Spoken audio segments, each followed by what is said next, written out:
Round up horror में आप सभी का स्वागत है। मैं ऋषि लेकर आया हूं एक ऐसी डर की सच्ची कहानी जिसे सुनकर आपके रोंगटे खड़े हो जाएंगे। तो चलिए शुरू करता हूं मैं कहानी की तरफ। ये कहानी राजीव शर्मा की है जो यूपी में रहते थे। राजीव शर्मा जिनका परिवार आधुनिक विचारधाराओं को मानने वाला परिवार था। उन्हें तंत्र मंत्र भूत प्रेत काली जादू टोटके पर कोई मतलब या वास्तव नहीं था। इस कहानी को घटी हुई घटनाएं अक्सर आम लोगों के साथ घट जाती है, लेकिन उन्हें अंदाज तक नहीं होता कि उनके साथ होने वाले कष्ट के पीछे कारण वास्तव में क्या है। चलिए ये कहानी मैं उन्हीं के जैसे आज आपको बताने जा रहा हूँ। मेरा परिवार शिक्षित और आधुनिक विचारधारा वाला है। हमने से कोई भूत प्रेत जादू टोने और तंत्र विद्या जैसी बातों पर विश्वास नहीं करता है, लेकिन एक अजीब सी घटना के बाद हम सभी इस बात पर यकीन करने लगे कि जैसे सच के साथ झूठ और अच्छे के साथ बुरा हमेशा रहता है, वैसे ही उस परम शक्ति का, उस परमात्मा की शक्ति के साथ कुछ बुरी ताकतें भी इस दुनिया में मौजूद हैं। कहते हैं कि अगर माइनस ना हो तो प्लस का कोई अस्तित्व नहीं होगा। इसी तरीके से शायद बुराई ना हो तो अच्छाई की कोई कीमत ना रह जाएगी। इस घटना ने मेरे पिता को मानसिक रूप से बीमार बना दिया था। वर्ष 1990 से 1994 के बीच की बात है। हमने एक प्लाट खरीदा था और जल्द ही उस पर अपना घर बनाने का काम शुरू कर दिया था।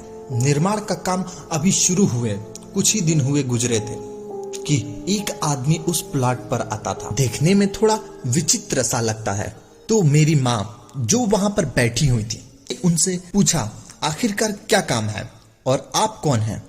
तो वो आदमी थोड़ा सा अजीब आवाज में झुंझलाते हुए कहता है, तुम लोगों ने मेरे साथ सही नहीं किया। मैं फ्लैट लेना चाहता था अपने बड़े बेटे के लिए। तभी मेरी माँ ने उसे कहा कि अगर आपको चाहिए था तो आपको इसे खरीद लेना चाहिए था, आपने इसे खरीदा क्यों नहीं। उस आदमी ने कोई जवाब नहीं दिया, बस इतना कहा कि मेरे खरीदने से पहले तुम लोगों ने इसे खरीद लिया और तुम लोगों की सबसे बड़ी गलती यही है। तो मेरी माँ ने कहा कि अगर आपको चाहिए और आपको इतनी आवश्यकता है तो आप इससे खरीद लीजिए, हम दूसरा ले लेंगे।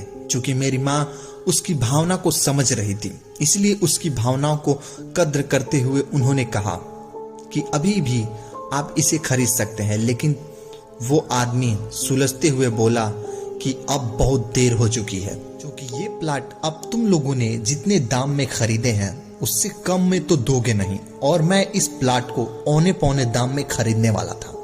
मेरी माँ ने कुछ समझ में नहीं आया और उन्होंने कहा ठीक है, आप जाइए यहाँ से, अब हमें इसे बेचना नहीं है और आपको इसे खरीदना नहीं है। वो आदमी वहां से बुरी तरीके से गुस्साता हुआ चला गया, लेकिन जाते जाते वह पता नहीं क्यों बड़बड़ा रहा था, लेकिन उसकी आवाज बड़ी विचित्र लग रही थी। धीरे धीरे समय बीतता गया, घर बन के खड़ा हो गया। अभी पूरी तरीके से घर तैयार नहीं हुआ था, प्लास्टर अभी भी नहीं लगा था, लेकिन हमें उसमें शिफ्ट हो गए और शिफ्ट होते ही शुरू हुआ एक ऐसा माया जाल जिसे हम समझने में शायद बहुत देर हो गई।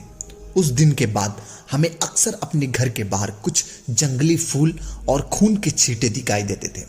जैसे कि मैंने आप लोगों को बताया था, मैं या मेरे परिवार वाले काले जादू या ऐसी किसी बातों पर विश्वास नहीं करते थे, इसलिए हर बार हम इन चीजों को नजरअंदाज कर देते थे। वर्तमान 1993 की बात है। एक रात करीब 1 बजे हमें ऐसा लगा कि हमारे घर की छत पर कोई लगातार पत्थर फेंक रहा है। 4-5 बार ऐसा हुआ जैसे कोई भारी मात्रा में हमारे छत पर पत्थर बरसा रहा हो। हम उठे और छत पर गए तो हमें चारों तरफ देखा, हमें कोई दिक्कत नहीं दिया, लेकिन हमारे छत पर पत्थर पड़े हुए थे। सुबह हमें पता चला कि यह सब शायद हमारे पड़ोसी का काम होगा और इसीलिए हमें पुलिस को शिकायत दर्ज करवा दी, लेकिन उसके खिलाफ कोई सबूत न होने के कारण और कोई गवाही न होने के कारण वह जल्द ही हवालात से बाहर आ गया। आने पर वह शायद हम लोगों पर ज्यादा चिढ़ गया था। एक ही रात बीती थी कि अगली रात मेरे पिता के पेट में बहुत तेज दर्द उठने लगा। उसने दर्द सहन नहीं हुआ तो उन्हें अस्पताल में भर्ती करवाया गया। डॉक्टर ने उन्हें मामूली उपचार करके कुछ और पेन किलर देकर वापस भेज दिया, लेकिन उन्होंने हमें बताया कि शायद यह पेट किसी गंभीर बीमारी का भी संकेत हो सकता है। हम घर तो आ गए, लेकिन अगले ही दिन मेरे पिताजी के पेट में वही दर्द शुरू हुआ और उन्हें फिर अस्पताल ले गया। इससे पहले कि उन्हें कोई परेशानी नहीं हुई थी, इसीलिए हमने सोचा कि किसी भी डॉक्टर को दिखाया जाए और उन्हें एक अस्पताल में भर्ती करवाया गया। वहां उन्हें बहुत सारे टेस्ट हुए। उसके बाद बात सामने आई कि उन्हें पथरी हो गई है। वो भी इस लेवल तक पहुंच गई थी कि बिना ऑपरेशन का कोई उपाय नहीं था। आनन फानन में उनका ऑपरेशन करवाया गया, लेकिन अस्पताल के घर के आने के बाद उनकी सेहत बहुत खराब रही। वह कुछ खा पी नहीं पा रहे थे, जिसकी वजह से वह दिनों दिन कमजोर पड़ते जा रहे थे। अब तो हालत ये हो चुकी थी कि मेरे पिताजी को रोज रात में बुरे सपने आते थे। उन्हें हर बार ऐसा लगता था कि कोई उन्हें मारने की कोशिश कर रहा है, कोई उनका गला दबा रहा है। वो उठकर बैठ जाते और चिल्लाने लगते थे। 2-4 दिन बीता था कि उनकी हालत और भी बुरी हो गई। अब वह रात में चिल्लाते हुए उठते और दीवारों पर सर लड़ाने लगते। उन्हें पकड़कर लिटाया जाता। कभी कभी वह हवा में ही कुछ बातें करने लगते और जब हम पूछते कि वो कह देते थे, देखो देखो वो सामने खड़ा है, लेकिन हमें कुछ नजर नहीं आता था। अभी ये हमारे साथ हो ही रहा था कि एक रात 2 बजे मेरी माँ ने घर के बाहर किसी को रोने की आवाज सुनी और वह बाहर गई तो कोने में उन्हें भी कोई रोता हुआ दिखाई दिया। अब की बार शायद उन्हें भी बहुत डर लग रहा था। हुआ कुछ कदम और आगे बढ़ी तो उनको घर से बाहर कुछ खून के छींटे और जंगली पौधे दिखाई दिए।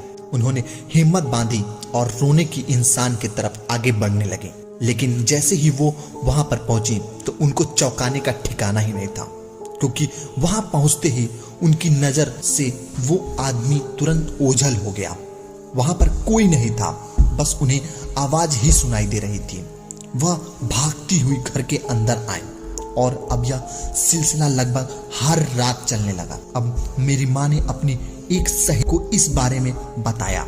वह मेरी माँ को एक तांत्रिक के पास ले गए। तांत्रिक ने अपनी तंत्र साधना से यह बताया कि कोई जो हमारे घर के काली विद्या से बांधे हुए। तांत्रिक ने तंत्र विद्या के द्वार पर अब मेरे पिता को सम्मोहित किया। उनके साथ जब कुछ देर पूजा की तो उन्होंने बताया कि इनके साथ कोई बहुत बुरा कर रहा है, जिसकी वजह से जल्द ही इनकी मौत भी हो सकती है।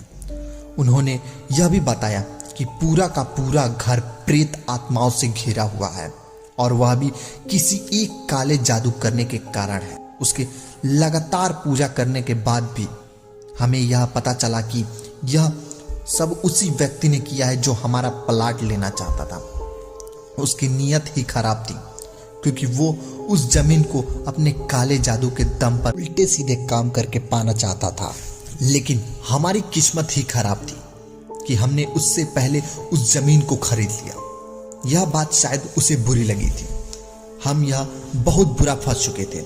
1 सप्ताह तक रोज हमारे घर बाबा आते और रात को साधना करते। बड़ी बहुत मुश्किल से हमें उन काली शक्ति से छुटकारा मिला और उसके बाद हमने उस घर को छोड़ दिया, क्योंकि उन काली शक्तियों से छुटकारा मिलने के बाद भी अजीबोगरीब सा होने का एहसास होने लग रहा था। तो हमने उस घर को छोड़ना ही उचित समझा और वहां से दूर दूरसे में घर रहते थे। अब हमारा परिवार सुकुशल और खुश है। और कहते हैं बाद में उस आदमी को भी उन कालियों शक्तियों ने नहीं छोड़ा जिसने उसे बुलाया था। तब तक के लिए धन्यवाद। चलिए मिलते हैं फिर एक और ऐसी ही सच्ची घटना पे आधारित कहानी के साथ। अगर वीडियो पसंद आई हो तो वीडियो को लाइक करिए और चैनल को सब्सक्राइब करिए, और भी ऐसी सच्ची कहानी आपको मिलती रहेंगी।